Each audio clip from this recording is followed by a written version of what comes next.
Hello. બધાને happy new year. હા ચાલો, ઓકે બાય. અરે ઉભા રહો, હવે શું? હા બોલ. મારે બધાની સામે છે ને તમને ઉઘાડા પાડવા છે. રેડિયો જતાથી થાય કર લે. એવું ફિઝિકલી નહીં કહેતા એ એટલે વાતમાં પાડશે એમ. તો બીજું હું હોય? હલો, હા બોલ.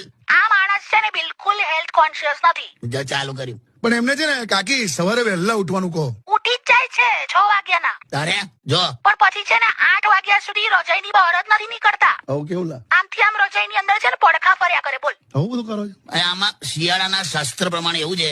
ઓ હેલો, શું શિયાળાનો શાસ્ત્ર એટલે? છે શિયાળાનું શાસ્ત્ર છે? એ તારા વાંચવામાં નહીં આવ્યું હોય પણ છે. લા કાકા હું ચૂપ રહે.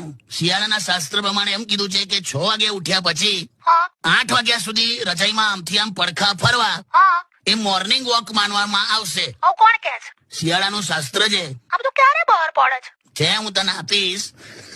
જો એમાં કેવું લખ્યું છે, ભગવાને દરેકને કેટલા શ્વાસ લેવાના છે એ નક્કી કરીને જીવન આપેલું છે. હા બરાબર. નક્કી થયેલા શ્વાસથી વધારે એક પણ શ્વાસ લેવાતો નથી. બરાબર. હા બરાબર. હવે તમે શિયાળામાં મોર્નિંગ વોકિંગ કે પછી જોગિંગ ને એવું બધું કરવા જાઓ ને તો ઝડપથી શ્વાસ લેવા પડે. બરાબર.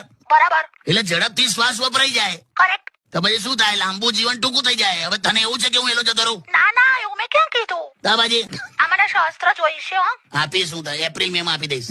તો લખવું પડશે ને મારે. હલો. આ પતી ગયું. ચાલો હવે મૂકી દે. હેલો માય યુટ્યુબ ફેમિલી, તો કેમ છો બધા? તો મારી પોસ્ટ, રીલ્સ અને કોમેડી વિડીયોઝ તમને સારા લાગતા હોય તો પ્લીઝ લાઇક, શેર અને કોમેન્ટ કરીને મારી ચેનલને સબસ્ક્રાઇબ કરજો.